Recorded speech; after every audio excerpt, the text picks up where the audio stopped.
the Millennial Gaze. Hey, You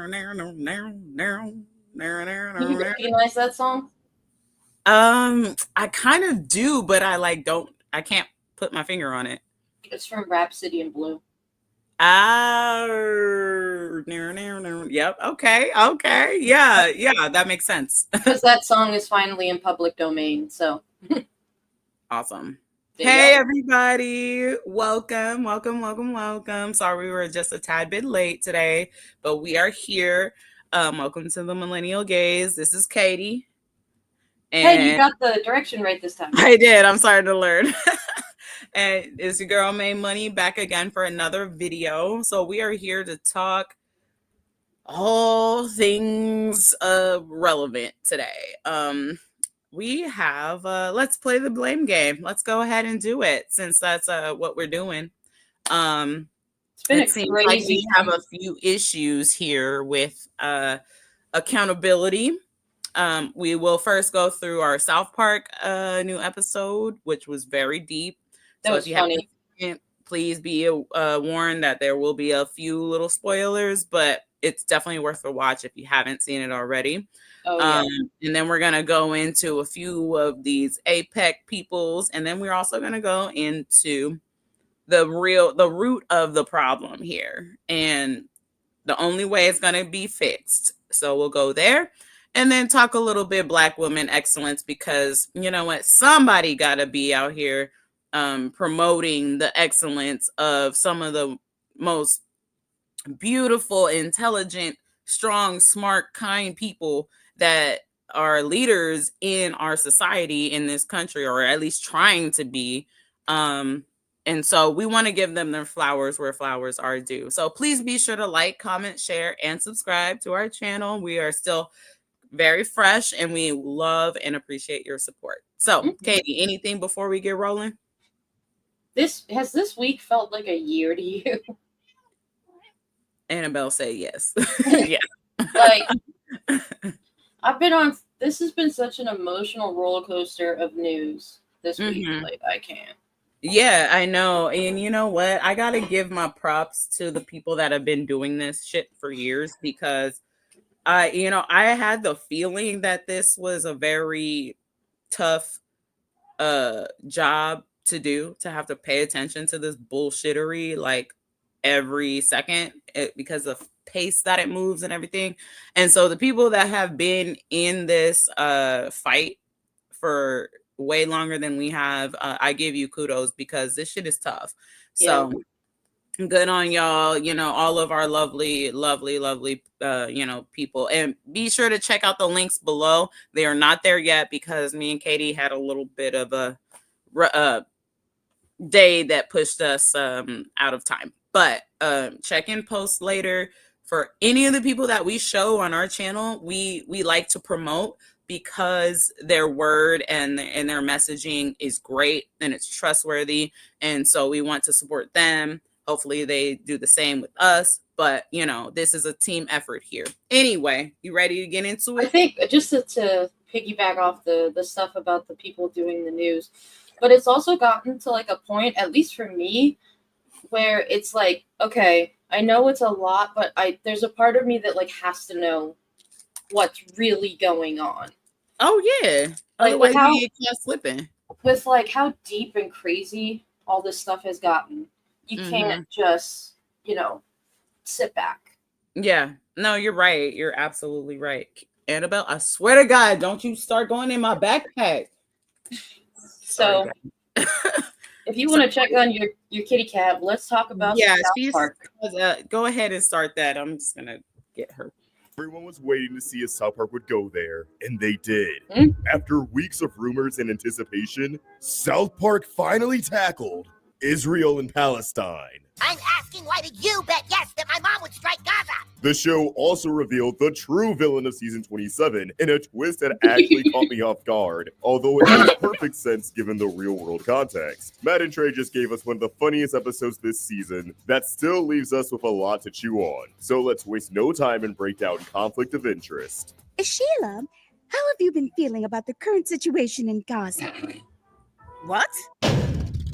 The episode opens up with a pretty good bit that actually sets the stage for the B story as a scout named Kipling arrives to inform the class about Weebelows, which, fun fact, is exclusively for 4th graders. Everyone struggles to figure out if Kipling is a boy or a girl. Much like how this episode poses the question of if Trump and Saints and Penning Butt Baby is going to be a boy or a girl. Well, now they also What? allow girls, and I myself, as a Weebelow. Both of these questions go without a solid answer, which in itself could be a clue, but I think it's very possible that Matt and Trey have no clue where they're going with this plot line and decided to keep it ambiguous. The mystery of Kipling's gender leads to the kids placing bets on a prediction market app, revealing that the student body has gotten very invested in gambling. Look, gambling apps are everywhere, and they're being pushed onto everyone. So although everyone wanted this episode to cover Kirk, I'm happy they went this route, as I actually think it's a topic that's long overdue. This is one of those times I'm really glad they didn't stick to reality, and instead made the betting app accessible to kids, as you have to be 21 to use them in real life. Ooh, But here, Taker. the kids are just glued to the app, and no one bats an eye. I always think South Park is at its best when it focuses on the kids and the adults. A healthy balance is key. And I think in that regard, everyone was handled masterfully here. We could have easily had Randy be the one hooked onto these apps, and Sharon lectures him about why they're a toxic money sink, and he doesn't listen and gets involved in more insane bets, which would have been fine, but instead,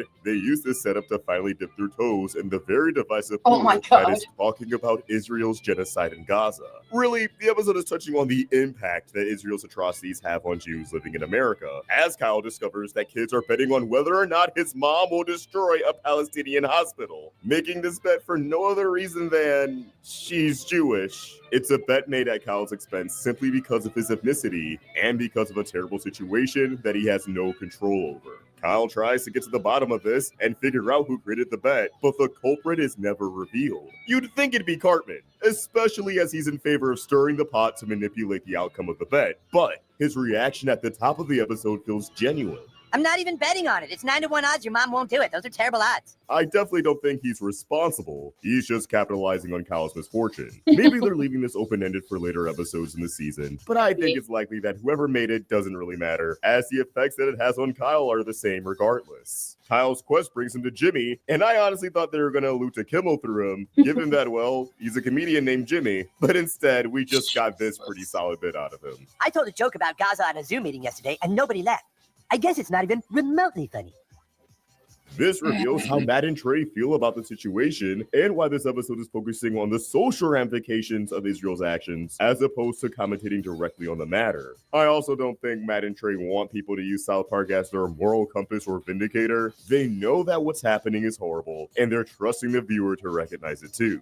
Kyle vocalizing his frustrations over the bet causes more students to push his Trusting buttons the and bet on viewer. his mom destroying a hospital. He's That's falling put too victim much to faith rage. in our Now, viewer. most kids are doing this Right? because they simply think Kyle getting worked up is really funny, and the bet is nothing more than a game to them. They know it's a ridiculous notion, but seeing Kyle take it so seriously is only enabling the school to keep it going. Hell, even the adults are in on it for shits and giggles, with the moms of South Park egging on Sheila until she's on the defensive and affirms that it's not Jews versus Palestine, it's Israel versus Palestine. It's not Jews versus Palestine. It's Israel versus Palestine. Here we go with the Palestinian stuff again. Dude, look at Laura just smirking away as Linda starts to spiral. It's diabolical. Sharon truly is the only normal adult in this town. Meanwhile, Cartman recognizes the true power of rage baiting, how it can be monetized and used to influence the bet through a conflict of interest, encouraging Kyle to fight against anti-Semitism while also spreading said anti-Semitism through the school. Cartman here being a very on-the-nose stand-in for a lot of media companies in the political world, making everyone hate each other so that they can make a buttload of money. It's all about profit, baby. But he starts to believe that it's sincerely going to blow up in his face, as he falls under the impression that Sheila might actually order a drone strike, but in reality, she has other plans. And the kids only realize how corrupt the app is when the bet is taken away from them.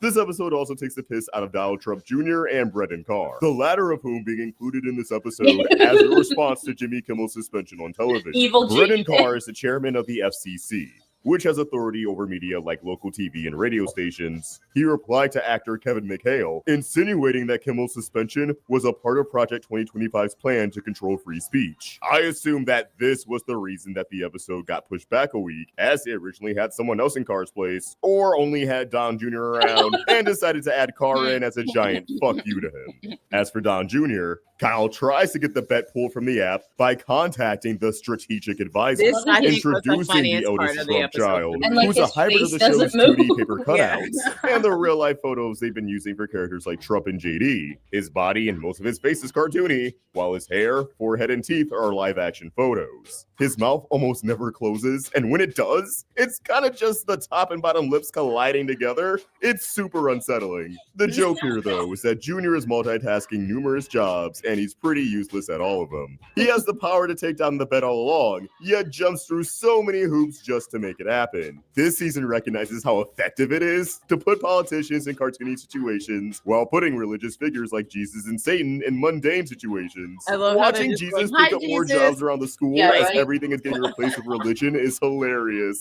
Acting as both the PE teacher and hall monitor, telling kids to put their phones away got a pretty good laugh out of me. Same thing with Satan knitting. I also like the ballsy resolution of Kyle and Sheila's storyline as Sheila travels all the way to Israel to tell off Netanyahu personally. I mean, this is the woman who waged war on Canada. Are we really surprised? Sheila absolutely destroys this man, telling him that he's using Judaism as a shield for his heinous crimes and that he's making life for Jews miserable. And it's not coming from a place of, what about me, in response to innocent lives getting slaughtered. It's coming from a place of, hey dude, you're making the world a horrible place to live in for everyone. No one is benefiting from all this death and destruction except for you, and you're effectively dragging us down with you. Considering Matt Stone's Jewish, I think this speech came from the bottom of his heart. Just who do you think you are?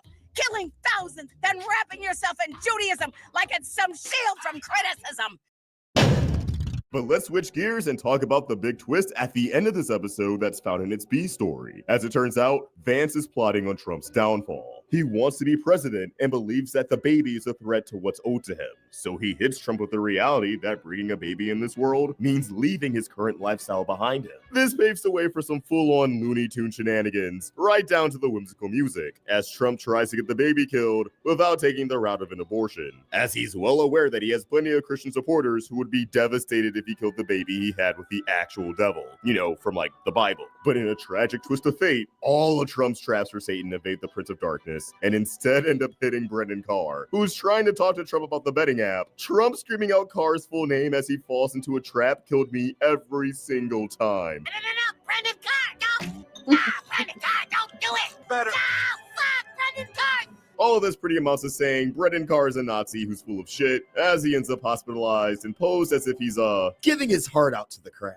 After getting covered in cat litter that was meant to fall on Satan to infect him with toxoplasmosis, Carr is at risk of losing his freedom of speech. Again, I don't think Matt and Shay were happy about his words to Kimmel. A bedridden Carr is then interrogated by Vance, who goes mask off and tells Carr that they can do this the easy way or the hard way, referencing Carr's own comments towards ABC after suggesting that Kimmel's show should be suspended, something that rattled everyone, as it felt like we were dangerously close to violating the First Amendment, hence why Carr is about to lose his freedom of speech here. It's also funny Vance is the one interrogating him about this, when on the day of this episode's premiere, he claimed that Carr was just joking about those remarks. Vance wanting to become president and the baby somehow being a threat to all of this, despite none of Trump's other kids being a factor, feels like an exaggerated take that Vance is hoping Trump is going to kick the bucket in real life before he can finish his term, which would allow Vance to become the 48th president of the United States without having to run for election. The world's most bullied president. Which makes it feel like Matt and Trey are in the camp of,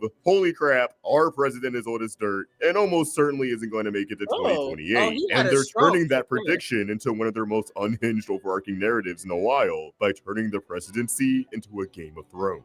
Vance as a twist villain is actually really effective because his design is just so small and unintimidating that him being anything other than a henchman blows my damn mind. I truly didn't see it coming, and I'm excited to see where they take I this saw that development. coming I in real fully life. welcome Vance as the true villain of South Park Season 27, and I wonder where they're going to take the baby plot line. Will the baby live? Will it end up being like born non-binary and really put MAGA's values to the test? Or will Vance get his way and become president by the end of the season?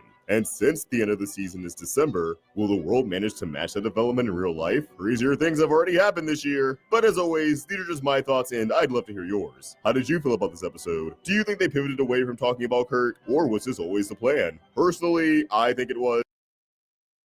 That was a good episode. You're muted. I think it was too. First of all, can I just say how much hope South Park gives me every time there's a new episode, because Right. they are actual fighters. Like, you know what? Using art, Katie, using art and satire and comedy, I feel like that's what we've been talking about pretty much all week. But we talked about that on We the People last night too. Yeah, it's so powerful. It's actually effective work. Yeah, that's something I can put my chips into, because they don't give a fuck. These people from South Park ain't never give a fuck about nobody since episode 1, 27 seasons ago, right?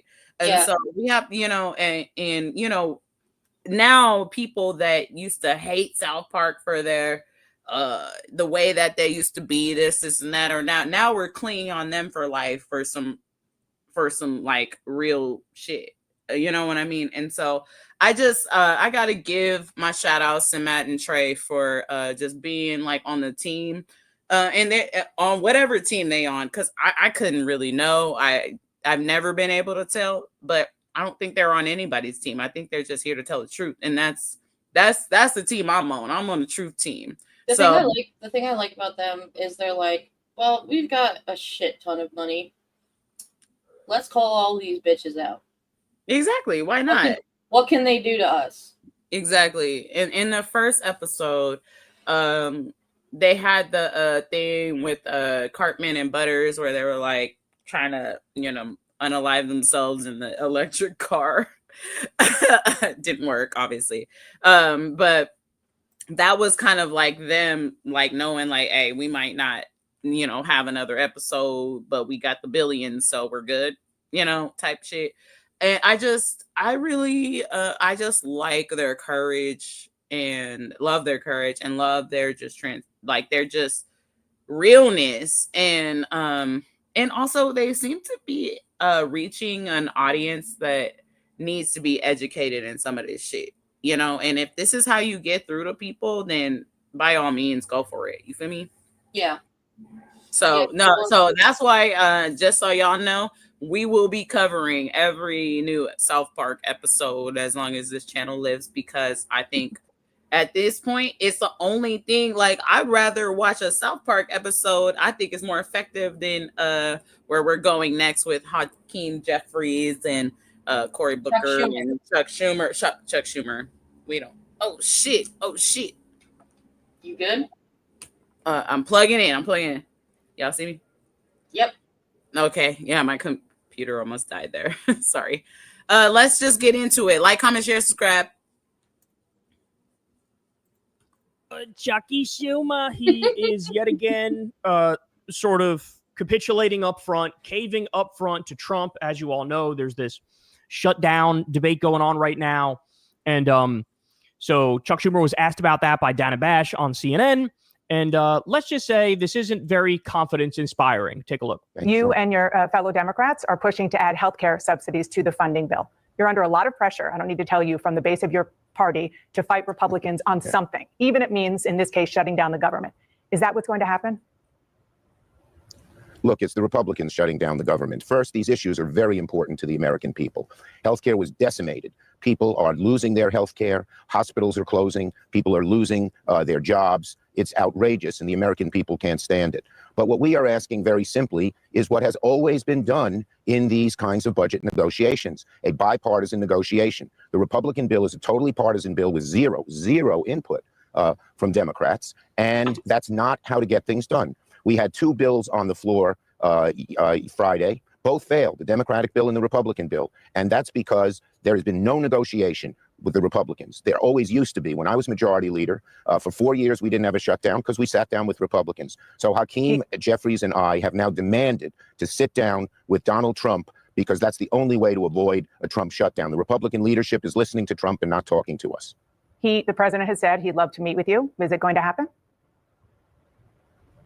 We're ready to meet with him any time and place to negotiate and avoid the Trump shutdown. Right now, it's a Trump shutdown because he won't even talk to us. He won't even consider what the American people when you gonna is sit down, lowering costs. They don't like his tariffs. They don't like the healthcare stuff. And when you sit down and say it's my way or the highway, you're creating a shutdown. This is a Trump shutdown unless he sits down and negotiates with us. If nothing changes, well, he's not negotiation or going to do not, that. there will be a vote on the day of the deadline, a week from Tuesday. If nothing changes, are you going to vote no and urge your Democratic colleagues to vote no, which will end with a shutdown? Look, we hope it doesn't come to that. But what if it because does? Everyone knows the American people are on our side, Dana. By almost 2-1, they believe if there's a shutdown, it's going to be caused by Trump. The answer to this question is yes. Yes. He's not saying yes. They know how much they want relief in the healthcare issue, and they know he's not negotiating. So it's up to them. And I hope and pray that Trump will sit down with us and negotiate a bipartisan bill. That's how it's always been done in the past. That's how shutdowns have been avoided in the past. And if he doesn't, I'm just confirming here. Like, you will honestly, he's a waste of time. What the fuck, bro? I have Hello. fucking had it from top to bottom. Thank you. I appreciate that. Thank you, Jen. Nah, for real. Like, bitch, do you not see what the hell is going on up in this bitch? Like, nobody's sitting down, nobody's listening to you, nobody's negotiating. That shit been gone. Where are you? The thing that pisses me off is she's like, well, this is how it's always been done, and this is how it should always be done. It ain't. That ship sailed years ago. That shit ain't even sailing no more. It's at the bottom of the fucking ocean, at the core of the earth. The first time his fat ass rolled down that escalator, that shit sailed. That ship has sailed. Like, these people are so, like, they don't care about the proper procedures and how shit's been done. They don't care. Exactly. And the fact that that's still, like, confusing to someone like Chuck Schumer is exactly why, honestly, I made this motherfucking channel and had the idea for this channel, because obviously these motherfuckers don't get it. So if we have to move on because you're too fucking old to get it, then you gotta go, bro. Like, what the fuck is this? All this propriety, all this fucking like proper shit is dead, been dead. Thank you. What the fuck? My computer is tripping. Am I okay, you guys? I can hear you. Uh-oh, we lost May. Yeah, so like this shit, guys, is just crazy. I'm here. This is why there is a push to get these Dems out that refuse to do something. They are too comfortable with how things have been and refuse to recognize. I agree, Jazzy. Like, this shit is just, this is insane. And I don't know how long we can handle dealing with, like, strongly worded letters and them trying to use the word bipartisanship, because there is no more bipartisanship. There is just, fuck. It's like I'm sorry, continue your thought and I'll let you know. There's just this.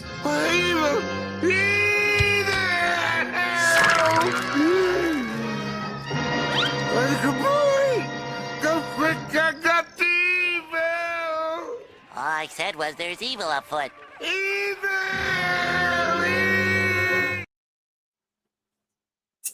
There's evil. All just a bunch of evil. Oh my god. I'm having some fucking problems, yo. For some reason. Let me see what else Kyle talks about. May, you figure it out and I'll vamp. Yeah. Go ahead and vamp. I might have to hop off and hop back on, okay? That's fine. All right. Let's, because we got now Hakeem up in here. I know. It's however much we're winning by, we can win by fucking 15 points more if you actually fucking fight and show that you believe in something. Which leads me to Hakeem Jeffries. Hakeem is going to be asked, hey, look, for whatever issues people had with Pelosi, it seemed like she relished the fight with Trump and Republicans. Yes. And she was willing to play hardball from time to time. And listen to what he says in response. When Trump was president last time, Speaker Pelosi, and she was Speaker, Democrats were the majority, she seemed to relish going toe-to-toe with him on a daily basis. Mm-hmm. Do you relish the fight with Donald Trump? I think it's an incredibly important fight for the American people. And I'm just not clear why Donald Trump is backing away from that fight. He agreed to the meeting. We demanded it on Saturday. Leader Schumer and I sent a letter laying out our position very clearly as it relates to government funding and the health care of the American people. Literally anti-charisma. He has anti-charisma. You could drive. You sent a letter? You're at, hey, Pelosi relished the fight. You don't seem to relish the fight as much. She's, well, you know, we sent a letter to Donald Trump, and Donald Trump is backing out of the fight or something. Bro, I took a nap. I took a micro nap halfway through his fucking answer. Right. What is this? Yeah, I got another one. So here he is on CNN, and they're also going to bring up, hey, Democrats right now are not that popular, and here's what he says. 62% of the Democrats want to see the leadership of your party replaced. Do these sets of polls make you rethink your approach at all? How do you view this? Well, I think I understand why people all across the country, not just Democrats, are disturbed by what has been happening in this country and the extremism that has been. That is not what they said. And that's not what the poll said. The poll said they want your ass gone and somebody else in leadership, somebody who knows how to fight, somebody who is aggressive. And he's just dodging and going to a different topic. Unleashed on the American people. And we are in what I have referred to often as a more is more environment. We just have to continue to do more. You're to not aggressively doing push anything. back against the Trump administration and push back in a manner consistent with American values. More Okay, this is just like pissing me off, but like, Hakeem Jeffries and Chuck Schumer are doing the most minimal amount of work you can even try to do. And the fact that, like, I mean, sure, do more, because anything is more than what these two chuckle fucks are doing. Like, let's just be serious for a second here.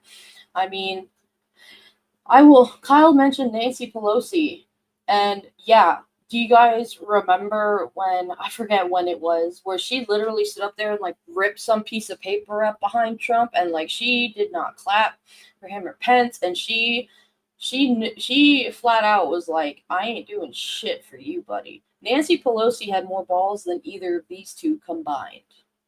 I'm just saying. And the fact that, you know, the thing I just don't understand, especially about Jeffries, is he doesn't really do anything. He never answers a question.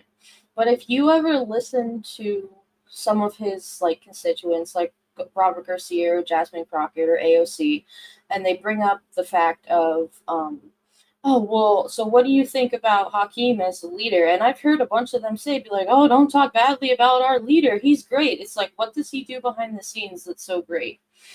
And I guess that's what's just kind of confusing to me is like, if there's is there stuff that we're not seeing? I'm so sorry Yes. about that, you guys. I really am. I don't know what the fuck is going on.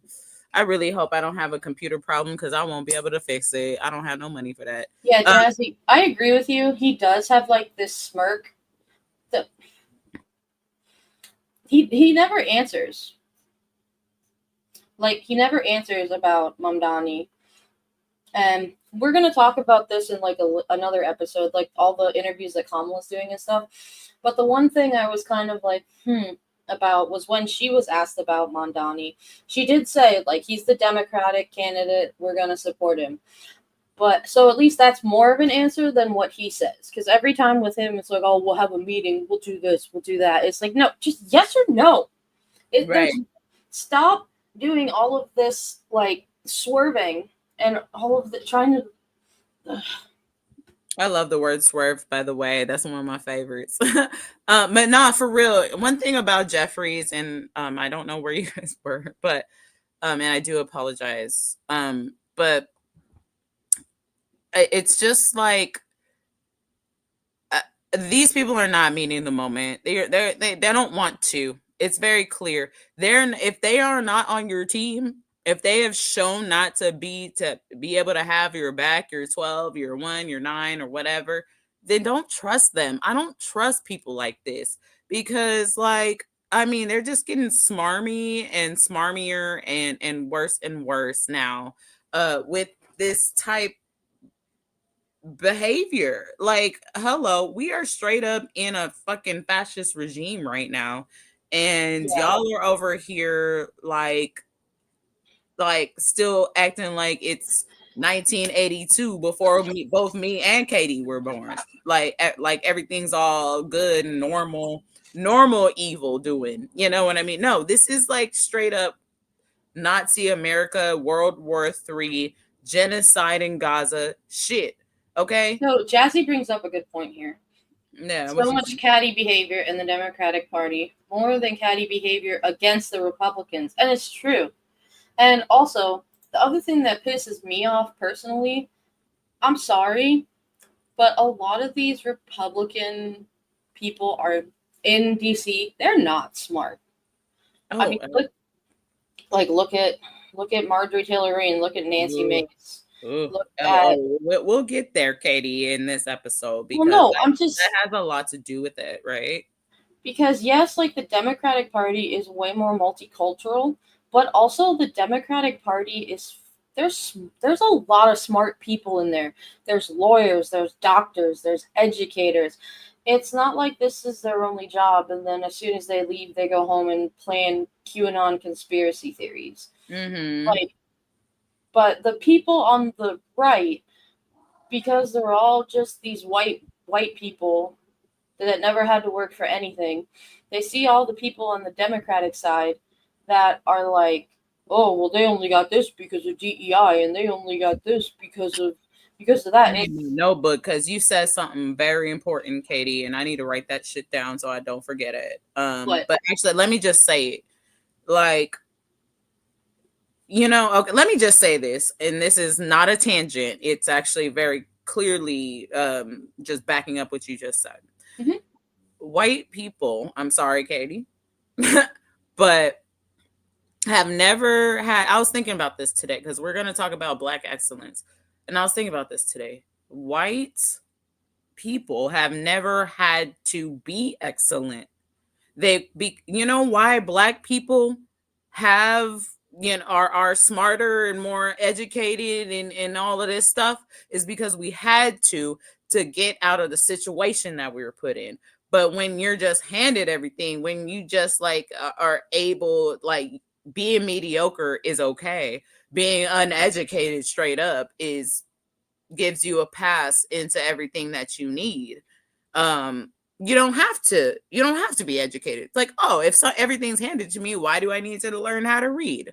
That reminded me of something in Kamala Harris's book, because she was talking about how like a normal vice president in her shoes, meaning a white man, would like maybe get to the White House or whatever, maybe an hour before stuff was supposed to start. Meanwhile, she was like, I was always there 2 hours before I was supposed to start. I had to check my hair, I had to check my outfit, I had to check all of these things that I had to worry about because of all the even extra pressure that was put on her because she was a Black woman. Exactly. And exactly. It's so true. And so that's why Black women are the most educated people in the country, because we have to be, because we can't survive without the education, without knowing what our P's and Q's, without knowing how to do this and that and whoop, whoop, whoop. And so that's really where this episode is being funneled into. So anyway, we can just keep going. Okay, I got Don Lemon up next. Oh yes, I needed that one for sure. I'm starting it kind of in the middle, like you asked. So with Cory Booker.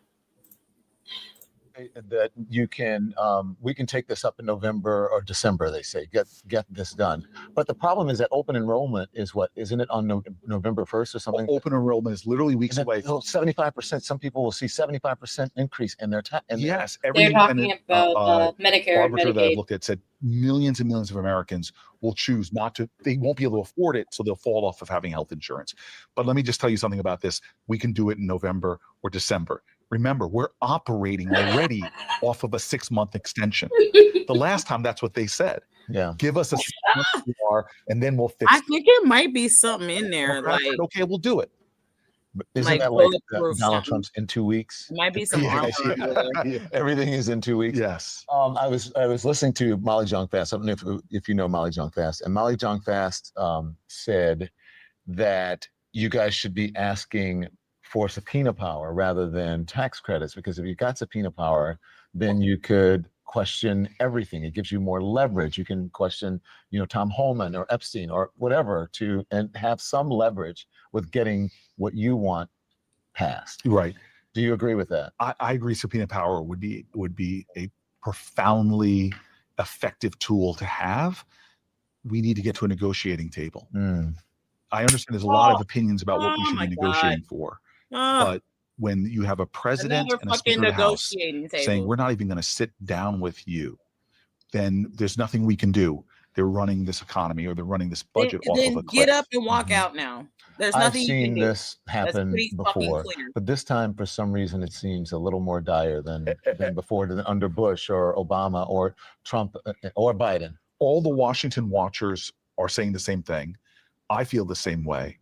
It's because of the C's. What do I mean about the C's? Donald Trump is about corruption. He's about cruelty. And he is about chaos. Yeah, we know that. This will turn our country into chaos if he continues. Turning into chaos. We here. As we're taping this the 24th, and we have until September 30th or 31st. Yeah. What are the American people to think? What happens if... I'm hoping that this is one of those times where the American people, I don't care if you're Republican, Democrat, or Independent, will say, this is dumb. Meet. Sit down. How can we have a government, especially when the stakes are this high, that won't even sit down and have a conversation? Yeah.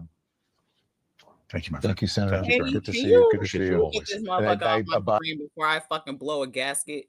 Sorry, I was looking at something. No, it's all good. I was just looking at something regarding that one House resolution. Yeah. So there's going to be a government shutdown if they don't do something on the 1st, right? And then if they do that government shutdown, they're going to fire over half the government. Well, go ahead. You know what? General strike these motherfuckers. Fuck it. There is no structure here. Why are we sitting here playing with these people? We could have been shut this shit down a long ass time ago. But you know what? People I'm gonna say this, and this might be a little bit daft for the sensitive ear people out here. But for real, I think that people like Cory Booker and Hakeem Jeffries and Chuck Schumer, I'm gonna have to put them on the other side, because there's no pussyfooting around straight up Nazi America, Gestapo, beating up people. 1,200 migrants went missing. How the fuck you lose 1,200 people? Okay, where they go? No. So, I'm sorry, talking about, this is gonna go into chaos. Like, we haven't been in chaos since this motherfucker got here. I'm so sick and tired of playing with people and being kind to people and talking nice to people about the situation at hand. I'm about to be 33 next motherfucking month, and I don't want to live the rest of my days out in some fucking fascist World War fucking shit. The thing that pisses me off about people like Cory Booker is he'll do that impassioned 25-hour on the floor speech, and you'll see him in like the Senate hearings or whatever being like, I thought you were better than that. Why are you doing this? What's going on? And then he votes for, like, who was it? His Trump's son-in-law's father to be like some representative of some country. Mm-hmm. And he votes for stuff for them. And any vote for any of them in any sense, you're gone. Right. You're useless. That's what it was. Thank you, Jazzy. Jared Kushner's dad. Yes. I mean, they've been on this shit for a minute, and they were successful because this country is uneducated and won't hold accountability. And first of all, thank you guys so much for being here. This is been such a great journey for both me and Katie, I think. And thank you for your support. And when we get all big and famous and all sexy and shit, y'all know y'all the first ones to be here and support. And so we will never ever forget you. Thank you for being here. This is important stuff, and we will get through it together. I don't know when or how, but you know, we about to do it because we some real ones out here. You feel me? There was this page that I found on Instagram. I gotta try to find it. It was he voted on that Charlie Kirk thing. Yes, Jazzy, that is absolutely okay. So that's what I was looking at earlier. There was like some House resolution regarding Charlie Kirk, where 95 Democrats voted yes. Now I don't know. When you look at part of it, it says I'm not doing that. So they're on the line of fascism. Then fuck them. Fuck every single one of them. I don't play like with I just don't know, because it's like the outlining of it says, try to put it up if you can. We condemn political violence. But then hold on. We got to get to voting first. Thank you. We got to get to the point of being able to vote first. All right, here we go. Deep in this shit we are. All right, so this is Dems. Oh, let me zoom in. Hold on. Democrat.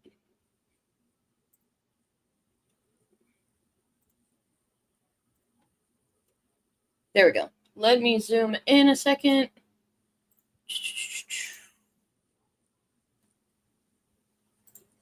Oh, I'm stupid. Please be sure to share. I'm sharing right now so we can get some more people to come hang out. All right, so these are all the people that voted yes on the Dem side for the Charlie Kirk thing. Aguilar, that name sounds familiar. Oh, Brendan Boyle. He's from Pennsylvania. Got a lot of California ones. Chew. I think I remember him. I remember him from that video we reacted to the other day. Be sure to check that out. Let's see. Gonzalez, that sounds... We got Gray. So we got look! Kelly people. Jeffries. Jeffries. Oh, look. There you go.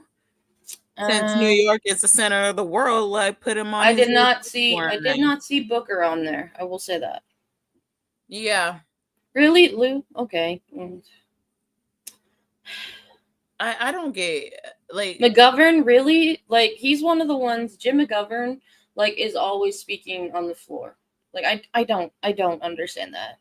Moskowitz. Like, why is this guy like all of a sudden some shit? Like, I don't get it. I just don't get it. Like, Raskin, dude. Jamie, my man, Jamie. You're always not. I just feel like, and y'all talk about hope. Oh, that's what I want to say. By the way, hope does not put out your fire when you're in a burning house. I'm just gonna let you guys know that right now. If you didn't know that, well, now you know. Hope does not put out the fire when you are about to be burnt to a fucking crisp, okay?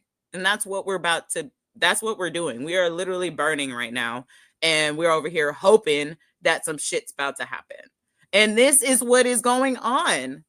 And then all of our politicians that we just played, you can rewind this if you're just joining us. If you just would just go back and look at what Chuck Schumer said. Well, I hope that they sit down and negotiate. I hope that they do this. I hope that they do that. Whether or not.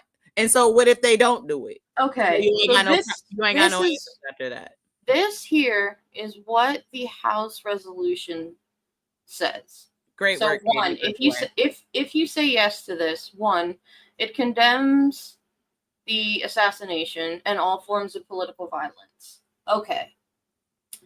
Commends and honors the dedicated law enforcement and emergency personnel for their tireless efforts in finding the suspect for Charlie Kirk. Why does that need to be in there? I don't know why anything about Charlie Kirk is anywhere. And here's wife, Erica is creepy. Like, and she's a fucking creep, bro. Look at this next one. Extends its deepest condolences and sympathies. Why does that need to be in a House resolution bill? And why does it need to be in a bill that we honor his life and liberty? I can understand the political violence calling for that, because yes. And there's also this last one that says calls upon to reject political violence. Okay. But you don't need all that sandwichy bullcrap in the middle. No, you don't. That's not what a Why House don't you have that shit rewritten?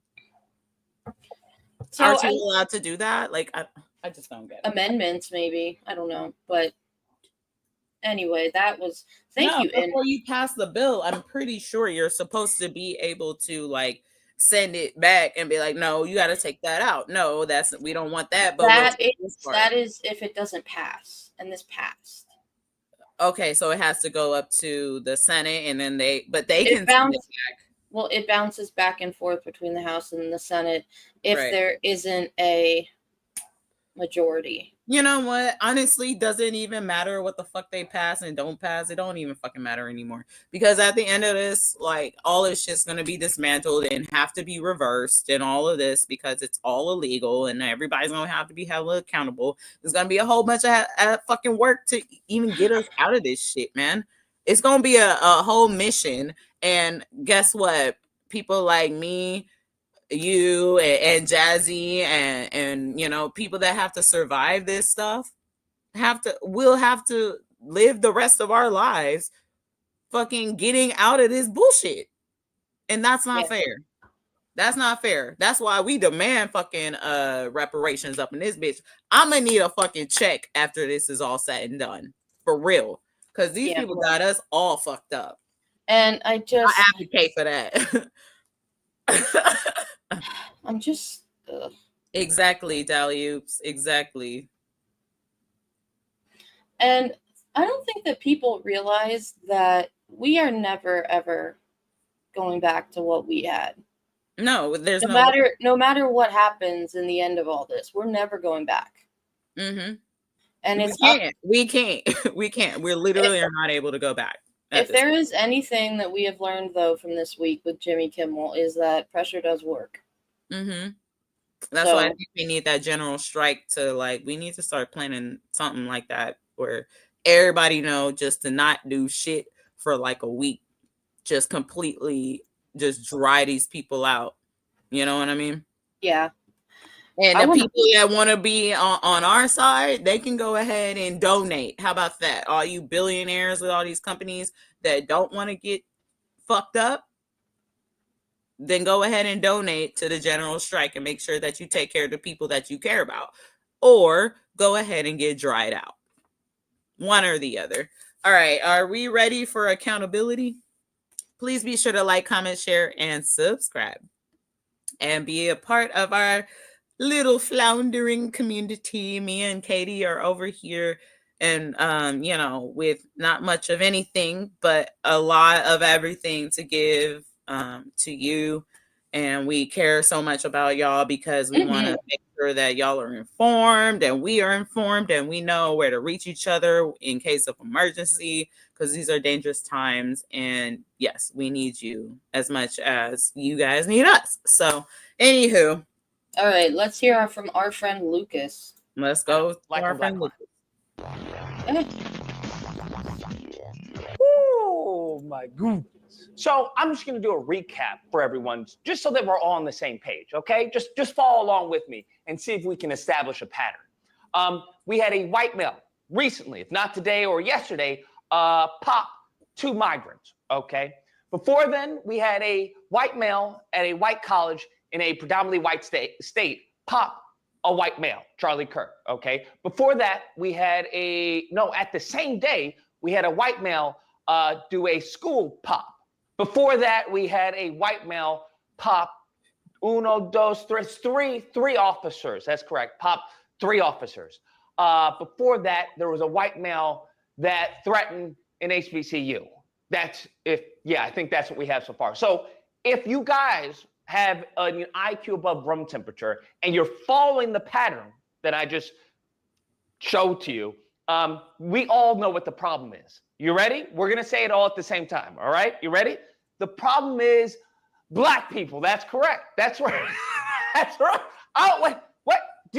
What? I feel like you guys didn't say black people. Yeah, the problem is black on black crime. That's what you need to understand. I don't know what it sounded like you guys were being racist and we're saying white males or something like that. No, the problem is black on black crime. That's what the pattern that I just showed you. That's what that clearly shows is the problem. Black on black crime. You can go ahead and pause So, it there as real I've said quick. before, Pause it there real quick.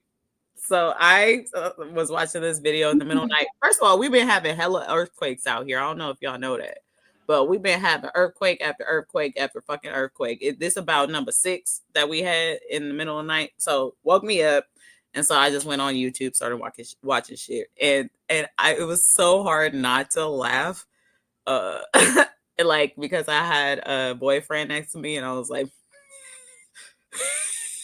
Try not to laugh because that cracks me up because when he went black people, I was like, oh, he got me. But yes, anyway, I hope you guys are enjoying the video. Oh, Jazzy, unfortunately, what's going on with young white males is they are being told lies like, well, if these ladies get this job over you, then that means that you're getting your rights taken away, not that you're an idiot and you need to work harder. And basically that culture is just getting worse as they get older. You know, a lot of people say that white people don't have culture. I don't, you know, and sometimes I kind of agree, but like different European cultures have culture, but white is not a culture, first of all. Secondly, white people do have culture. It's hateful and bigoted and disgusting and horrible. We should change that. And that's why they try to say that they don't have culture. We should change that though to United States white people, because I know a lot of amazing people that live in like Europe and stuff. Oh yeah. Yeah. I know. But again, like Europeans don't say they're white. They say they're Italian or they're Irish or they're French or you know what I mean? Like they have places that they're from. Like I'm from Slovenia and Croatia and Serbia. Those are the places that I've been. Anyway, that's cool. Yeah, with my choir, I'll tell you about that. Mm-hmm. All right. I used to tour all over the world with my choir.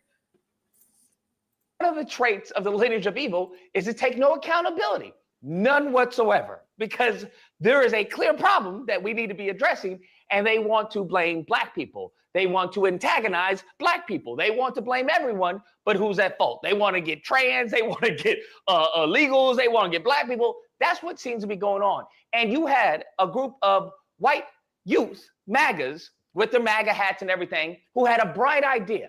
And you want to know what their bright idea was to go to an HBCU uninvited and to antagonize the people there. Now, I'm gonna be honest with you. I may not agree with some of the other commentators who will probably do a video on this because I understand why they went there. Okay, it's clear as day. All right, if you have an IQ above room temperature, you obviously know why these white kids went to the HBCU. It's the only place that they feel safe. Damn. And we're going to be honest. You know, their mother probably told them to go to an HBCU. Like, we're going to be honest. Their mom either told them to go to that school or she was relieved upon hearing which school they were going to. Hey, mom, we're going to wear our MAGA hats and we have like signs for people to debate us. We're going to go to a school and we're going to do like uphold what Charlie Kirk was doing. What school are you going to? I want you guys to be safe, okay? I want you guys to be safe. What school are you going to? Oh, don't worry about it, Mom. We're going to go to an HBCU. Yeah, we're going to go to an HBCU. Yeah, a lot of black people there. Okay, you mean with the niggers? Oh, yes, absolutely. You should go there. Okay, I thought you were going to go to one of those other schools with the white kids. No. Go to the blacks. You'll feel safe there. You'll be okay. You don't have to worry about any school shootings. You'll be safe there, okay? All right, you call me, all right? You call me. Like, you know and I know that's probably how that conversation went, right? Like, he probably recommended them going there for out of safety, okay? Because they don't have to worry. I mean, it would make sense if that was like the logical response. Like, yeah, that would be exactly what you did. Because I ain't not seen not one school shooting in Oakland unless it was the kids at the school. It ain't some old rando coming from somewhere else shooting up people. It's usually like people in the school that get to shooting if there is a school shooting. You know what I mean? It doesn't happen like that much. That is not a thing that happens out here. Let me just make that very clear in Oakland, California. But like, Yeah, I mean, ain't nobody rando coming up into anywhere in our community. That's why we even got ICE like that, because ICE is not just gonna pull up to any neighborhood in Oakland, California, and think they're gonna get away with anything. So let's just make that very clear. So to bring up Jazzy's point, have any of you guys seen the show on Netflix called Adolescence? Oh man, that one looked creepy. Because it's a very good example of like the Andrew Tate alpha male culture in like teenage boys. And that's where I think a lot of that leads to, because you know, young men especially aren't really told to like talk about their feelings, and if they do talk about it, they're rejected. And so then they see these people that are like all masculine, macho, trying to be like, well, you're the man, you gotta do this, you gotta do that, and it's like, oh, somebody cares about me. And Right. it's its own sense of grooming in a way, which is just It is, and it's so detrimental. Like there's this one comedian that, man, I might be able to pull it up for you, Katie, towards the end of the video, but he says something about how white people and especially white men are like destroying the property value of America. I mean, it's true. It is, though. It really is. Like, we have lost tourism. I mean, the list goes on. We got people protesting on our behalf to get rid of these people in other there's people countries in like in Europe especially now. that are like, no, we see you, we hear you. Those of you that don't agree with any of this. Out here is stressful. Like, we are in a straight up war, and I did not want none of this, man. Like, I did not want to be in war anywhere in my fucking lifetime. And I feel like we have been in war as millennials our entire fucking life. We just are just war everywhere. Oh, we don't have a war. Let's make sure we get you one right on time. But what is it good for? Absolutely nothing. What is it good for? Who? Absolutely Just nothing. saying. Yeah, it is. Yeah, we're But- some war babies, aren't we? All right. Like, Anyway. comment, share, subscribe. Let's keep going. About school shootings or them being targeted at HBCU. Sure enough, they go there and antagonize the people at the HBCU. They antagonize black students. Now, as I said before, it's obvious why they went there. A, for safety reasons, okay, because they probably didn't want to get popped, and B, to antagonize black people. So, you know, you hit two birds with one stone.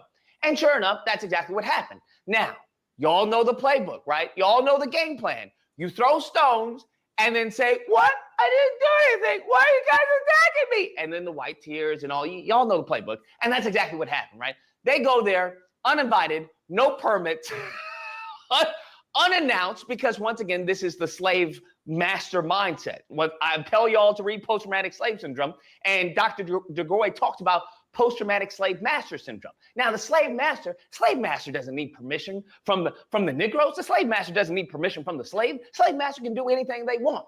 And that's how they felt, right? Because they were going to a PWI, they would have called up the dean, they would try to get permits, they'd be like, hey, we'd have been here, we need security from here to here, and this is how long the event's gonna be. No, but in HBCU, they just go on there just like, I'm the slave master, okay? I'm gonna do what I'm gonna want to do, all right? And that's what they do. They set up shop, they put the little, it's not even like, they wrote this on like white cardboard, bro.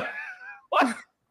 They like pour white ignorance. That's what we did. They pour white ignorance with the MAGA caps, with the little white cardboard, talk about with the microphone, talk about, yeah, let's debate.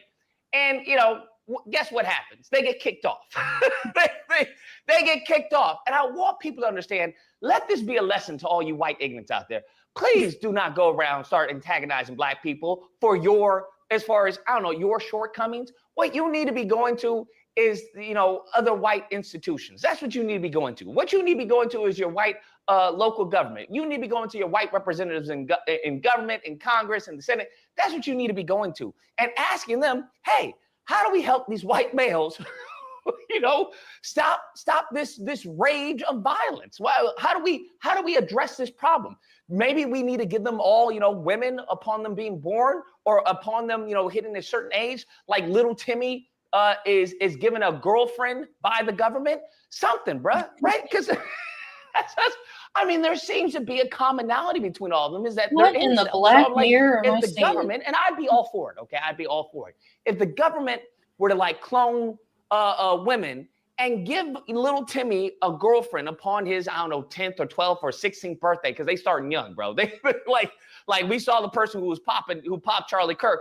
They're starting young. They going gaga goo goo bam bam bam. So I don't know. We figure out an age range what's acceptable for him to have an interaction with a girl or a friend or something. I mean, can we do AI? Like the government gives all the little Timmys All right, an AI go ahead and cut it off.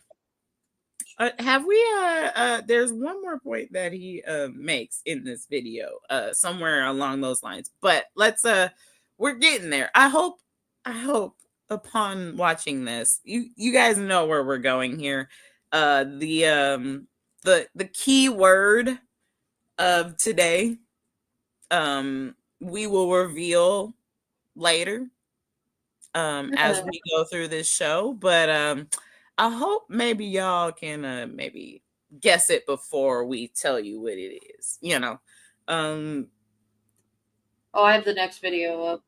Okay, cool. Go ahead and do it. Go ahead. Yes, our friend at Couch Politics. Mm-hmm. Oh, these people. There's a key word, and if y'all can guess it, throw it in the chat. I am acting like it, first. And second, the fact that you and J.D. Vance and every other Republican can go on here We're and not talk about... shooting people. But we're not shooting people. The left is shooting people, and they're being inspired by That is the low... Like, I'm not gaslighting. I don't want finish innocent people my to die. sentence, please. You come on here and you gaslight and you put words in my mouth. And that's not what I said. You interrupted Can me and said you... you got shot. Can you... To saying that's why this is happening. They're doing it. It was written on the bullets. I understand that, but that doesn't mean you don't have to connect dots here. Of course, he wrote it down so he didn't have to connect dots. I know his motives. I'm not. Then the motive was anti-ICE rhetoric. Well, did it say rhetoric on the? Because I thought it said anti. We don't know the motive. We don't know this. Look, I didn't say that. He actually didn't say that. I mean, I do think. All right, he's making a point that the people. Well, hold on. No, hold on. Okay. Ernest, none of these were black people, none of these were trans people, none of these were even Democrats. These were neo-Nazis who had things carved into their guns. You can sit here and muddy the waters, but you are just lying. I just don't want innocent people to die. Sue me for that. Then maybe tell Trump to tone down his rhetoric. If you think this is Trump, this is exactly you literally I'm sorry, just but people that were killed today. Don't put words in my mouth. No, you asked a question. Yeah, I'm answering your question. You're saying since it wasn't ICE agents that were killed, that therefore this is a null and void conversation? No, that's not what I'm saying at all. And that's gaslighting related. Speculative about you're talking about okay. Speculative. Of course it is. About the connection. ICE agents get shot at and Gavin Newsom shot at. Right. So if Trump says hello. Okay, go ahead and let her. Really has a hard time shutting the F up. This political violence issue. Let's pause it real quick. Doesn't look like it's gonna get better. Do you want to go to where she starts talking? Yeah. Definitely go there. But I just wanted to introduce this again. Keep this keyword. You might win a prize. I might send you a sticker if you can guess the word of the day. You know, just keep your brain gears going. All right, keep going. So look, this is extremely disturbing that there's another one of these types of shootings. I think we've got to deal with this as a country, first of all. But I also, just for starters, I'm curious, how does it help to have the vice president say that? Because the third one in Texas. I mean, if you know people that work in law enforcement, my family does. I know ICE agents in Texas. This is the third attack we've seen in Texas, in the same district as the man in charge today was saying. Like, this is the second time he's had to have a press conference today. Who was killed today? Who was killed today? So you're saying since it That's wasn't... not what I'm at. No. So you're saying since it wasn't... It was innocent people that were killed today. Don't put words in my mouth. No, you asked a question. Yeah, I'm answering your question. You're saying since it wasn't ICE agents that were killed, therefore this is a null and void conversation? No, that's not what I'm saying at all. Are you kidding me? That's gaslighting. I'm asking you a simple question because when J.D. Vance went up there, when JD Vance went up there, and when This you're is coming not up a here, good argument from you. first of all, I am people, simply, innocent people got shot today, and you're like, well, it wasn't ICE agents that got that's shot. not what so I'm this- saying. I'm saying that the division that you all are sowing in this country. I'm not sowing anything. I'm saying because of the protect simple- all law enforcement. Because of the simple fact, yes, protect Gavin all Newsom went on TV last night. Did you see what he said? No, my God. Sorry. He First said, of all, that ICE goes agents are on. authoritarian. You don't think that that inspires someone to do that? ICE agents should be able to come home every single night. And Well, so don't put then words act in my like mouth. it. I am Honestly, acting like it just first, and second, the stop fact it that you here, because honestly, it just goes on like that for a hot mess for a while. There's a point where let's go to where Adam starts talking. Okay. But yes, blame, that wasn't it. You're kind of warm. You're kind of warm. You're warm Anytime, with this one. anytime I see these Republicans just talk, I think this. And we can count on Fox News to terrify old white people with some nonsense. Thank you, Luther. Yes. Attack ICE agents. Is anyone No. here going to condemn I don't know Gavin what. Newsom? I don't, yes, I can. I don't like Gavin Newsom, so I condemn him.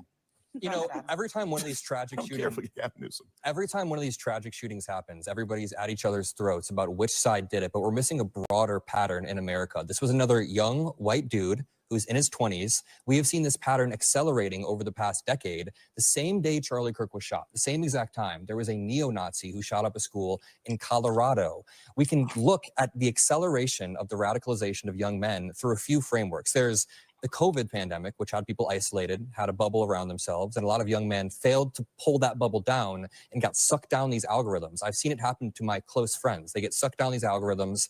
We have foreign actors trying to sow chaos in America, sow division. How much does Putin salivate when he sees us at each other's throats? Then we have domestic actors, people like Elon Musk, riling it up. So all of these factors, wait, hold up, Ben. All of these factors come together to create this pattern that we see of young men in my age range committing these shootings. And if you want to sit here and go back and forth, tit for tat, I can say Dylan Roof, Robert Bowers, John Earnest, none of these were black people. None of these were trans people. None of these were even Democrats. These were neo-Nazis who had things carved into their guns. You can sit here and muddy the waters, but you are just lying. I just don't want innocent people to die. Sue me for that.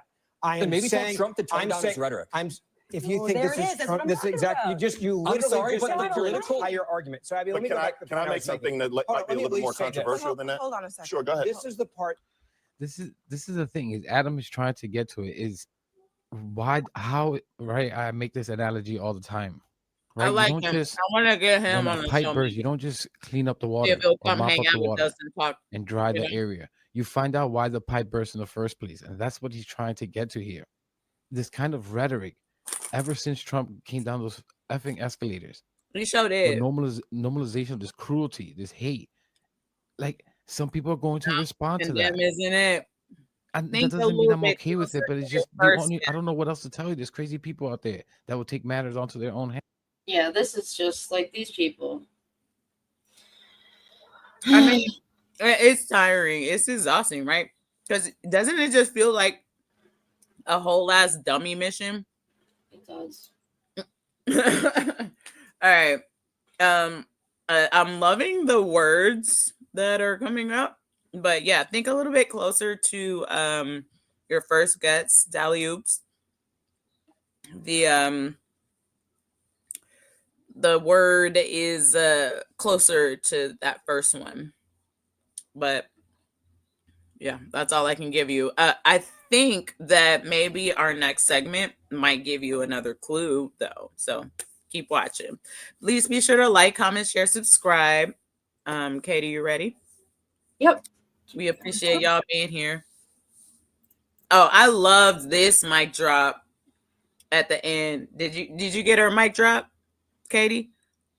Maybe. It's towards the end of the episode. Like her last rant in this clip. I don't know where that starts. It's definitely towards the end. I would go even a little bit right there. Let's see where that's at. Let's go here. Mm-hmm. Got into Yale is because they were tired of just. Oh yeah. A little So bit before that. Yep, this clip is How a did I get into little bit longer, but I think it's important. for our next segment, because one thing that why I brought this up is because Black women have been catching all sorts of fucking strays, and we can't do shit without some bullshit every single fucking day. That's why we have to have head on a swivel. Fucking can't walk nowhere, can't go nowhere, can't say nothing, can't do nothing, can't do shit right, can't do shit wrong. Like it's exhausting. And that literally makes someone be forced to learn and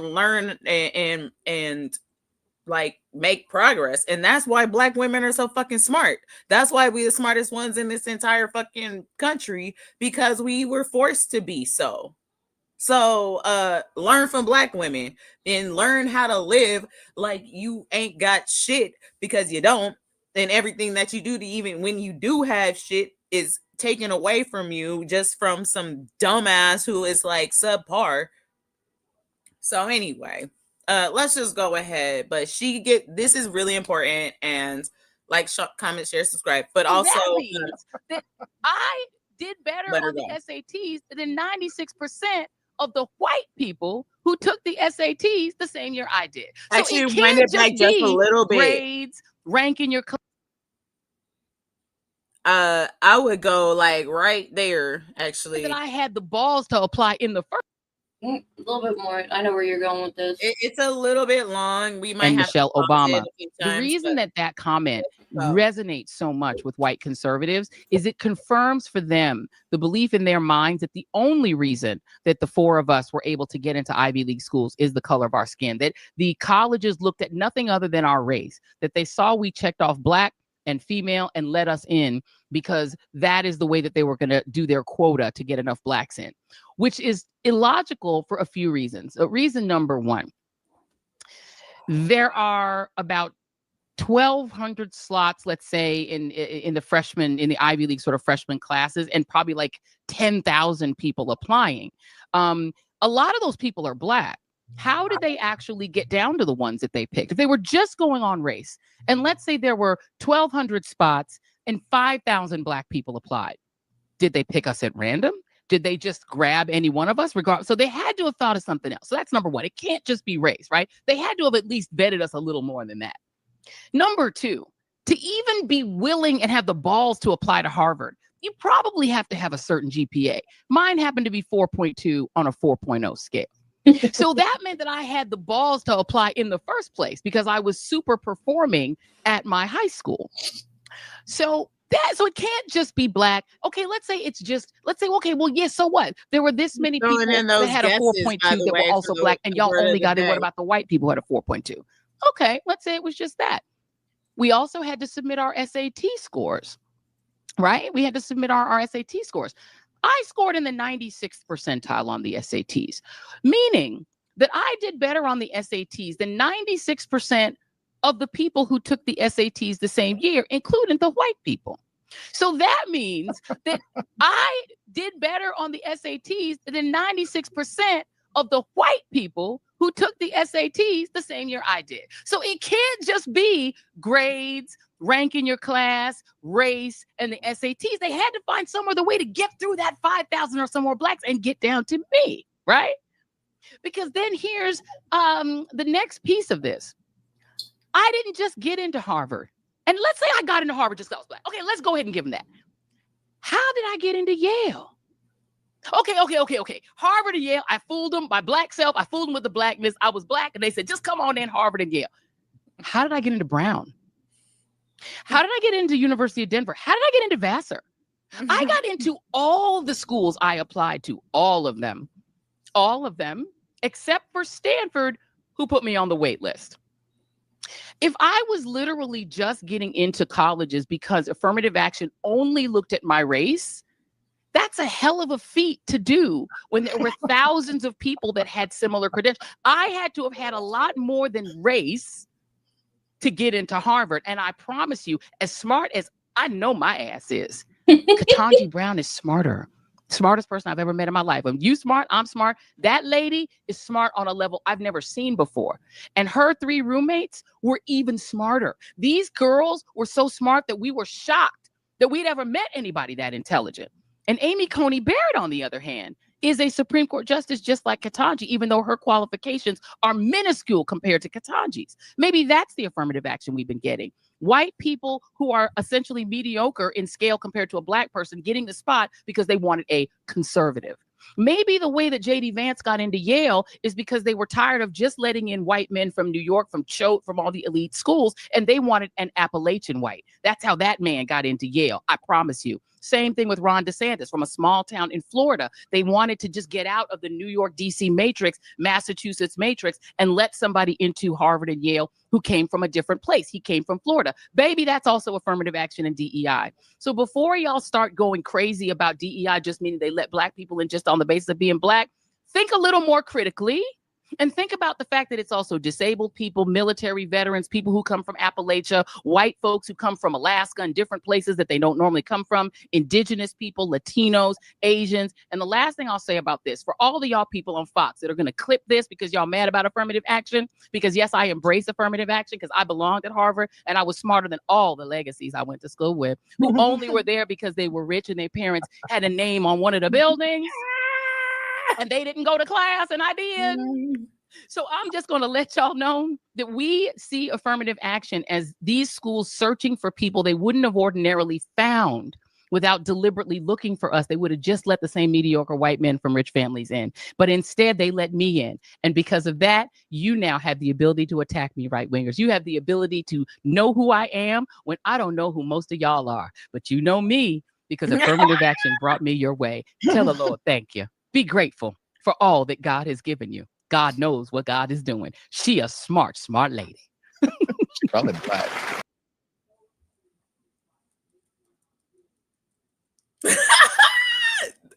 Damn. Thank you.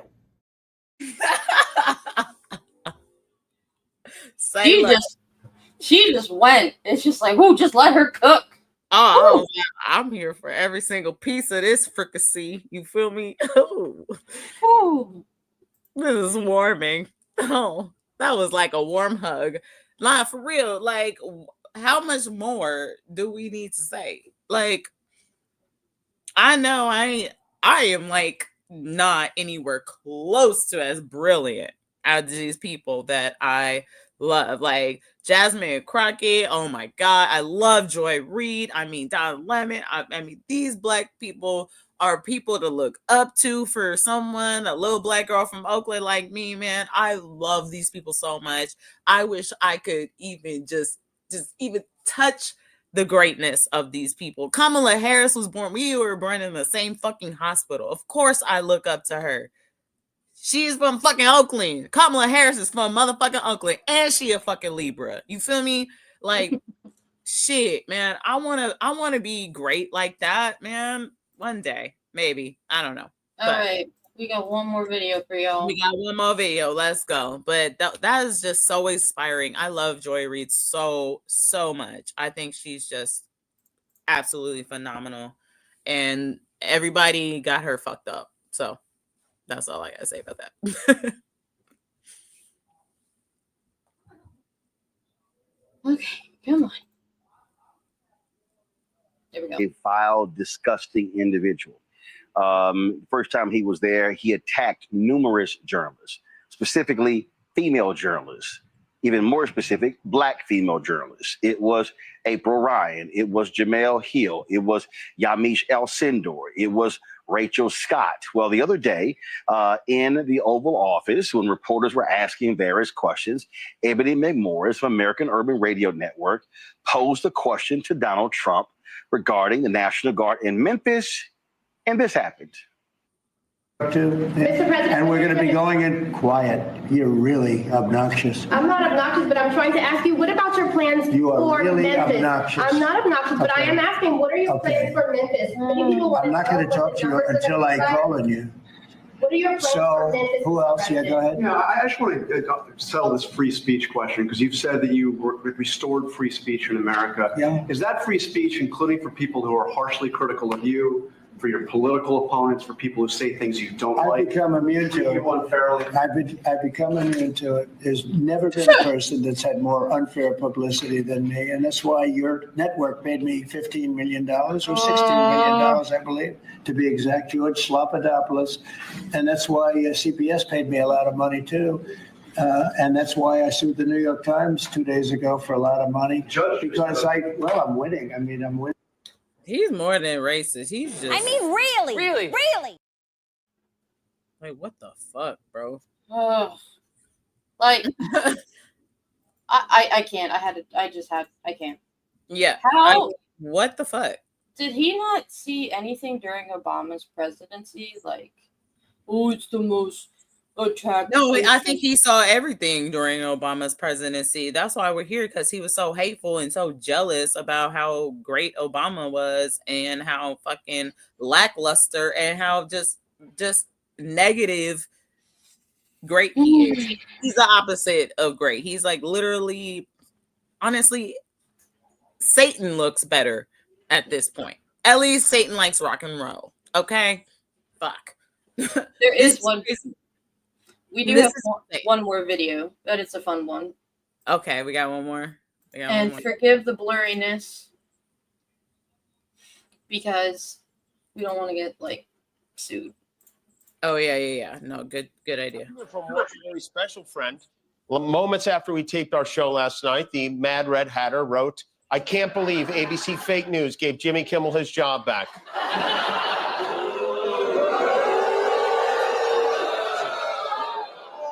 You can't believe they gave me my job back. I can't believe we gave you your job back.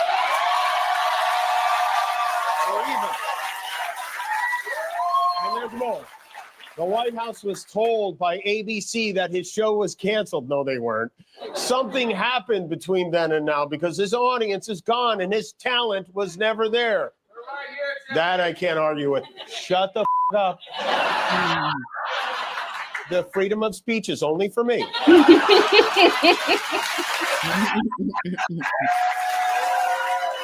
Do not interrupt the president. Why would they want someone back who does so poorly, who's not funny, and who puts the network in jeopardy by playing 99% positive Democrat garbage? Who puts the network in jeopardy? You hear that? There's the threat again. This time straight from FCC Biscuit's mouth. He goes, he says, I think we're going to test ABC out on this. We'll see how we do. Last time I went after them, they gave me $16 million. This one sounds even more lucrative. A true bunch of losers. Only Donald Trump would try to prove he wasn't threatening ABC by threatening ABC. And you almost have to feel sorry for the people who work for him, who try to clean up the messes. They've been bending over backwards to say, oh, we never. For real. And J.D. Vance today made the claim that what the FCC chairman said was a joke, which I don't know, maybe that was a joke. I don't know. They go to all these lengths to say, oh, it wasn't coercion. The president was just musing. And then the second Trump is alone, he sits on the toilet. He gets his grubby little thumbs on his phone, and he immediately blows their excuses to smithereens and says, it was ratings that got me fired. Has anyone ever been fired for bad ratings on a Wednesday? This was his big closer. Let Jimmy Kimmel rot in his bad ratings. And he does know bad ratings. He has some of the worst ratings any president has ever had. So on behalf of all of us, welcome to the crappy ratings club, Mr. President. I did hear from one very special friend. Go ahead and pause that one. No, actually, I love how he's been putting in like actual statistics and facts to make sure that he's backing up his jokes. He always yeah. that. Oh, he always does that, but like even more so clearly, I guess you could say, because honestly, girl, I work at a school. Half these people can't even read no more. We have lost IQ points as a nation. Like it's bad. So like things like South Park, like we talked about at the beginning of the episode, if you're just joining us, please feel free to rewind and catch up with what we were talking about. But things like South Park actually help reach the people that don't know how to read anymore, don't have comprehension skills. So I guess you have to put it in cartoon form in the most offensive cartoon form that you can find on the planet to like comprehend shit. And I don't mean to offend anybody, but I kind of do, because I'm just being straight up. Like, this is the dumbest shit that we could be doing right now, is being in a straight up fascist America. Y'all, we did this to ourselves, for real. Like, we should not be proud of ourselves. We should not be like, yay, America, because we look stupid as fuck right now that we are even in this situation in the first place. Honestly, So, I haven't do been not like, be proud to be an American. Fuck that song. It's not good. This shit is terrible. Okay. even before all this, I was never like really that proud to be an American. And I remember you were talking about like travels and stuff that you've done. I went to France, and they do not like Americans that act like Americans. It's like when you go to other countries, a lot of Americans just expect everybody to wait on them like hand over foot. Like, it's not about embracing the culture that's around you or being kind or trying to relate. It's like, no, you have to come to me. It's about stomping over everybody. Nah, bro, but that's white shit, bro. Like, because black people don't do that. Like, that is not. We were not. I swear, if I were to do anything close to what happened, like anywhere close to what these people do, my mom would reach out of the sky and slap the shit out of me. Like, I would get mollywopped from I don't even know where. She not even in the building. Like, I'm scared to do something out of pocket because my mom raised me right with manners and class. You say hello when you see people, and you walk in a room, and you say thank you, and you let people off the bus before you get on the bus type shit, just regular ass like etiquette. I guess we don't have that anymore. Yeah, go. That's something that I feel like people don't realize. It doesn't cost anything to treat others with like respect or have class or decency.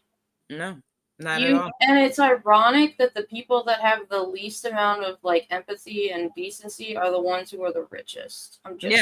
With all the power and all this, they're just assholes. That, like, straight up. And then that asshole just gets bigger within them. I guess it gets stretched out real good. I did not mean to go there, but I couldn't help like it. Satan's butthole in South Park when he has Trump's baby. Yeah, exactly. Yeah, it's getting stretched. It's getting like, stretched. Yeah, it's the way Grinder crashed again. Again? Yeah, during the memorial. Oh yeah, I saw that in Arizona, and they were trying to say that like 300,000 people were at that thing when the stadium only holds like 60,000. I got into it on a friend's Facebook page because she posted something along the lines of like, oh, women shouldn't attack other women, but you shouldn't be posting in a world of Erica Kirksby, Taylor Swift. It's like, I'm still getting very, very tired of this rhetoric that like Erica Kirk was a good Christian.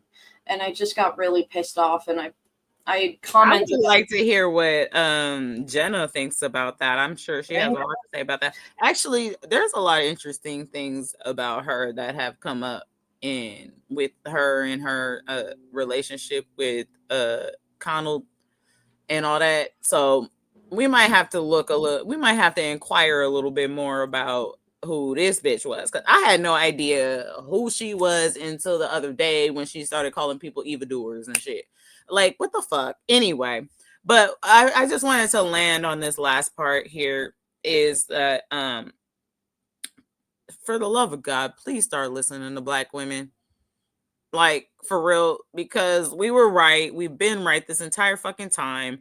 We are not trying to be Captain Save-A-Ho up in here, but like, at least just at least not do this next time, you guys, because this is fucked up for everybody. So and we tried to tell you that it was about to be fucked up, and y'all didn't listen, and now we're here. Okay. And that's just the fact of the fucking matter. And it is not on Black women or people. So stop coming to our HBCUs. Stop fucking attacking us. Stop even stop doing all this, because Black women in particular had nothing to fucking do with this shit. Stop asking them to come and save your ass. We already done gave you enough information to figure it the fuck out. Please go ahead and do what you need to do accordingly. Stop raising your children to fucking be assholes and think that they could just be mediocre and get through life. We're done with this shit. Obviously, it don't work. You done lowered the property value of the entire country. Yes, it's your fault. I'm sorry. But it is what it is. Accountability, if you didn't know, is the word of the day. Hold yourselves accountable for the shit that you do. Period. And like, we know nobody in this world is perfect. Nobody. And sometimes the best way to try to recognize accountability is just take a look at like yourself and your life. Like, I look at myself now in my 30s and I have it way more together, and I have just such a better understanding of myself than when I was in my 20s. And for the longest time for me, I'm just going to go on a little bit of a mental health rant. The longest time for me, I just thought like I couldn't do things right and I couldn't like get stuff done or do anything. And then when I started going deeper into myself and realizing that that's okay, and we make mistakes, but the thing about like the mistakes that we do and things that have happened, we have to learn from them. And it's also our past. You can't go back and change it. You have to just fix what needs to be fixed and move forward. Absolutely.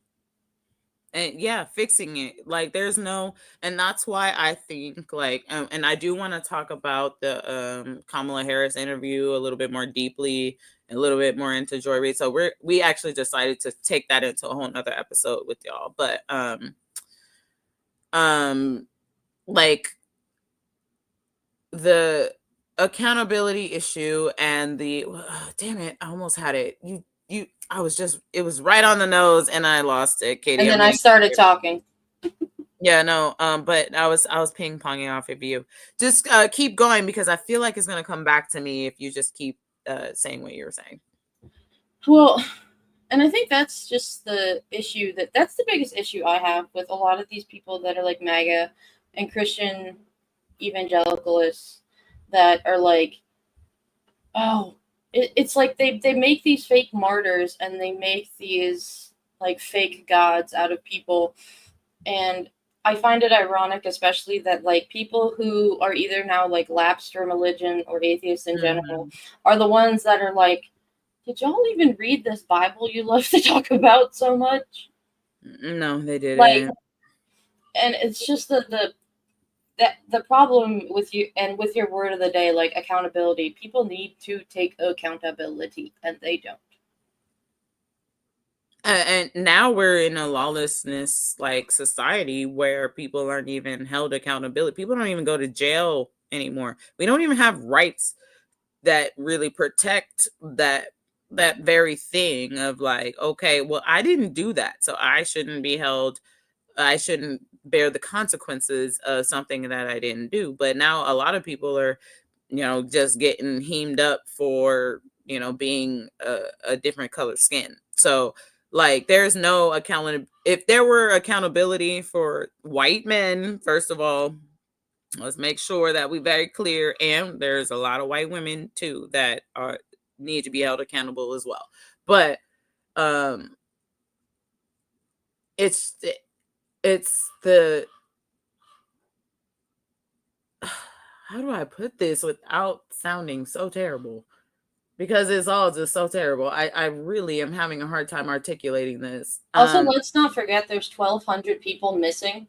Oh yeah, by the way, don't forget about them. Let's like please Alligator Alcatraz. If you get find like 5 of them, that's doing something. Like Alligator Alcatraz closed, and now they're probably somewhere in a war-ridden country in Africa, the continent of Africa.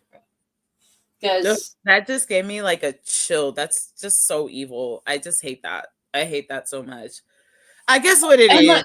And sorry, you know that like they purposefully did it because they sent them on like untrackable military flights. No, I got my thought. What it is, Katie, is that we I keep losing it. It's so hard to articulate this without sounding like an asshole. Okay. We have to, again, accountability is the word of the day. We have to,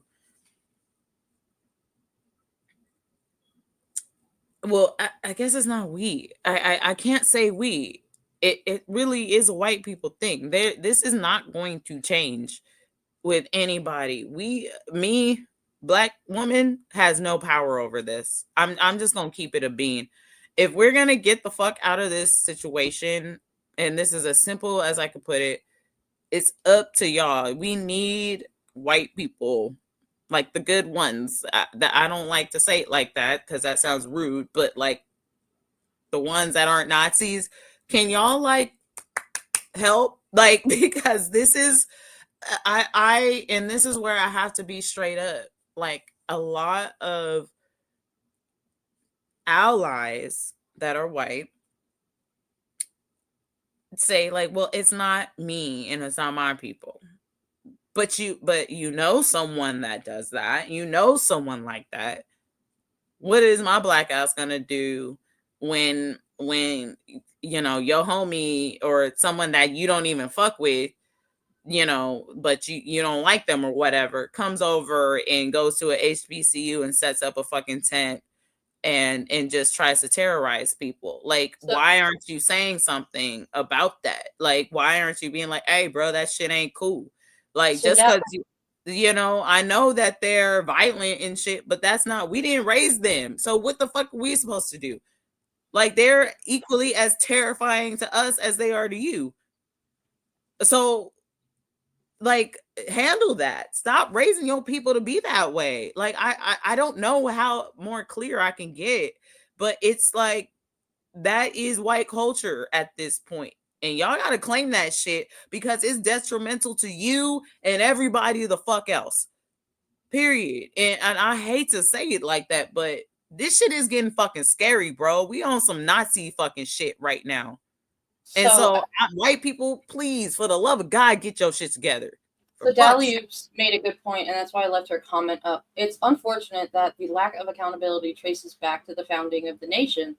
And white people haven't taken accountability for the original sins of said nation. And I agree 100% because, like, look at all of us that didn't learn until kind of recently, you know, like all the shit with Chris Columbus. And, like, people don't realize that, like, yeah, the founding fathers were great, sure.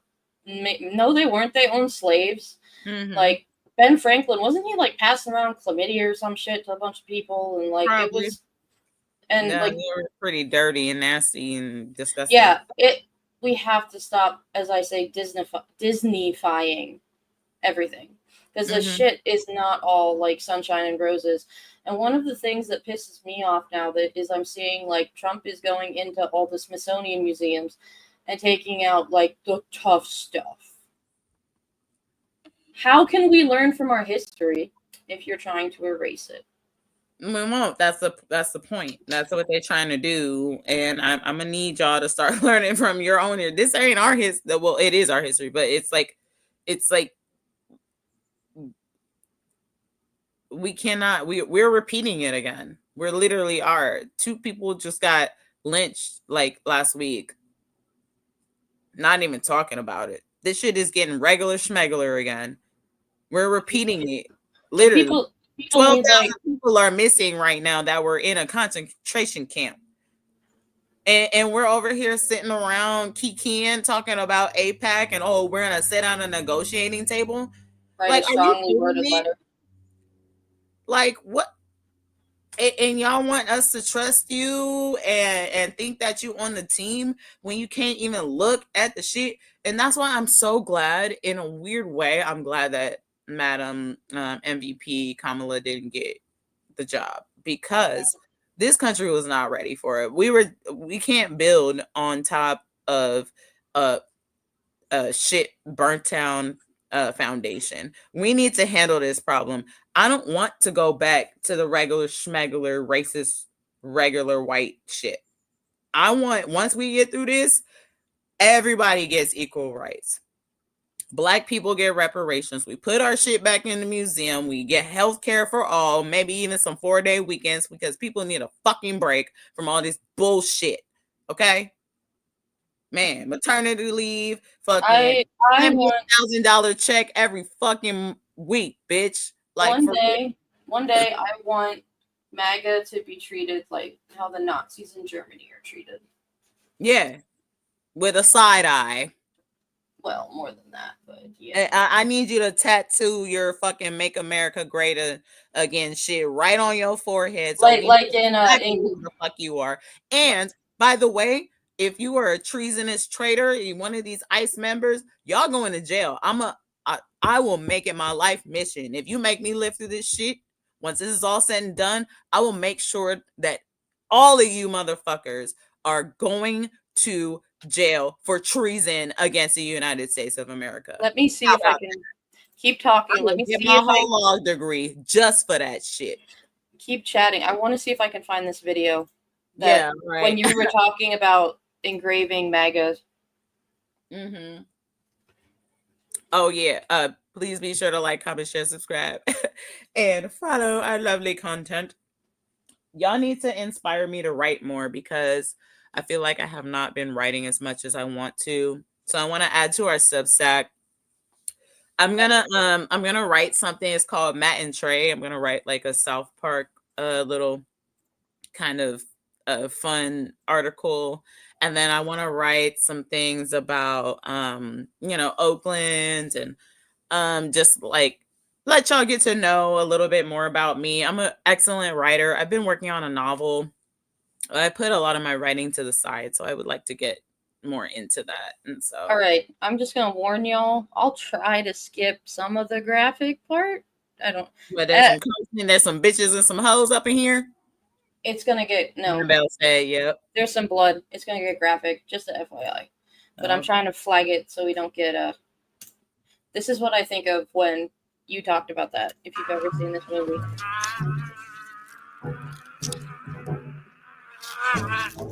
Oh. Yeah. This is from Inglourious Basterds. This is Inglourious Basterds. Yeah. Yep. You know something, you rich? I think this just might be my masterpiece. It's a good movie. Oh yeah, Jazzy. I saw something very disturbing. I've been noticing that too. Great Well, movie. I saw this one video of like an ICE. Yeah, Jazzy, that's BJ Novak. I highly recommend watching Inglourious Basterds. It's Christoph Waltz from Django. It's a great movie, by the way. Before he was Django. In Django, it's really good. It's also about, Nazi Germany. I like Django too. It's got Mike Myers in it at one point too. It's a great movie.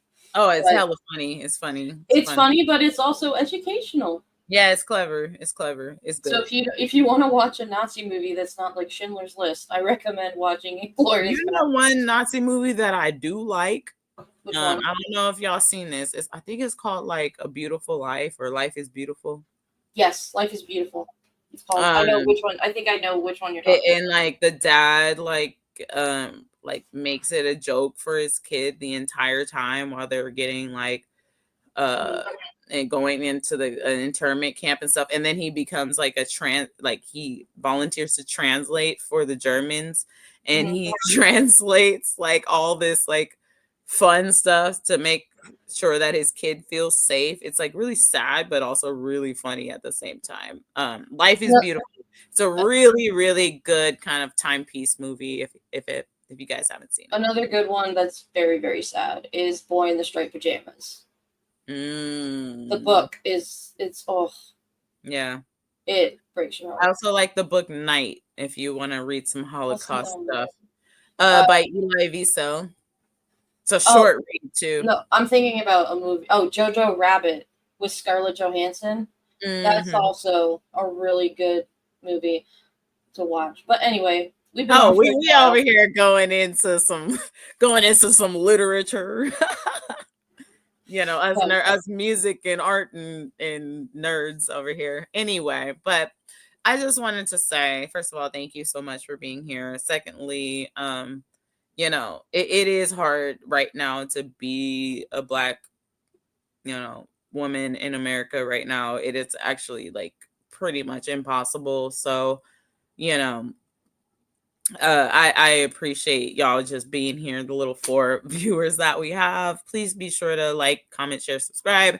And you know, I think accountability is important. We need to make sure that we are even holding people in our own community. I know a lot of people in my own community that don't know what the fuck is going on, and I like to make sure that I punch a hole through that ignorance, because it's not safe for our communities to be uneducated and not aware of what's going on. And so, and I know it's a lot of work, but we all have to do it. And if we don't, then we're fucked. So I don't need no tarot cards to tell you your future on that one. You feel me? So I don't know how much more direct I can get. I've tried from every which angle. I've tried the angry way, I've tried the soft way, the kind way. Now I'm just a tired way. And I'm like, hey, if you don't get it, I don't know what the fuck to tell you. You feel me? Yeah. How you feel about that, Katie? Why don't you lock us off? It's better to talk about things and feel the way you feel than hold it in and have you yourself like blow up and just all this destruction and even more chaos. So it's about just taking care of yourself, but also it's about taking care of yourself, and it's also just reaching out to the people that you love, because it's one of the hardest things is if you feel like you are alone in this, and you're not. Mm-hmm. And whether it's like watching our channel or just talking to a friend or spending time with your spouse, like just remember you're not alone in this. Yeah. And also, can we do one more thing? Can I just tic-tac something onto that? Can we start meeting more like-minded people?